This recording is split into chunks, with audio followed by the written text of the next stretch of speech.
the greatest day a Yankee fan could ever have. The day was September 25th. It was a crisp autumn morning, and it was also my aunt Denise's birthday. So I knew today was going to be a special day. My aunt Denise lives in the Bronx, and she invited us all over for dinner. And I was in charge of picking up the cake. So I thought to myself, I should probably leave a little early just to be safe. So I got dressed, got my things together, I got in the car, and I headed south on I-95. Shortly after crossing into New York, I see this big black SUV on the side of the road with the hazards flashing. And I checked the time, and I realized that I was way ahead of schedule, so I figured, let me see if I can, stop and help, see what's going on. So if you've ever been stuck on I-95, you know that people aren't always so willing to help. But since I had some time to kill, I had some jumper cables in the back, I figured I'd see if I could be of some assistance. So I pull up behind the truck, and I get out of the car.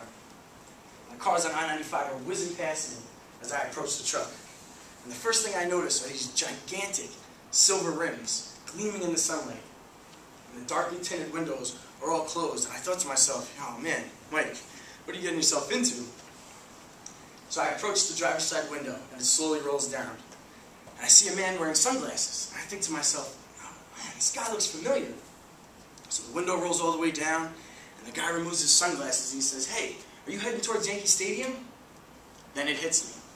The man in the truck is none other than the starting shortstop and team captain for the world champion New York Yankees.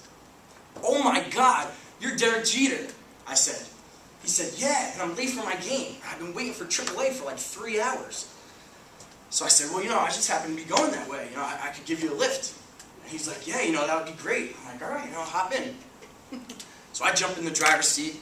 Derek gets in the passenger seat. And right as I'm about to start the car, I kind of pause for a second, and I look. And I'm like, wow, Derek Jeter is in my passenger seat. The greatest day a Yankee fan could ever have. So Derek's listening intently to the game as we drive to the stadium. Once we arrive, we get out of the car, and we run inside. And just as we're about to get to the locker room, I hear, hey, stop! Where do you think you're going? It was a security guard. And Derek says, don't worry about it. He's with me. Did you hear that, everyone? Derek Jeter just said that I was with him. The greatest day a Yankee fan could ever have. So Derek rushes into the locker room, throws on his uniform, he's lacing up his cleats, and he runs up into the dugout, and the manager's like, hey, where the heck have you been? Get in there. So Derek Jeter gets into the game as a pinch hitter, and wouldn't you know it, it's the bottom of the ninth. There's 2 outs. The score's tied at 3-3. Derek is the last hope for the Yankees to win the game. So Derek steps up to the plate, and he's looking at the pitcher, and the pitcher's looking back. So the pitcher goes through his windup, throws the pitch. Boom! Derek clobbers it over the center field wall. He's running around the bases. The crowd's going wild. The whole dugout runs out and storms him at home plate, and they're jumping up and down and celebrating. Derek just won the game for the Yankees. The greatest day a Yankee fan could ever have. So after the game, I get invited into the locker room. And I'm taking pictures, and they're signing autographs for me, and giving me baseballs and bats and jerseys, and I'm talking to the manager, I'm talking to the owner, and even the reporters wanted to talk to me.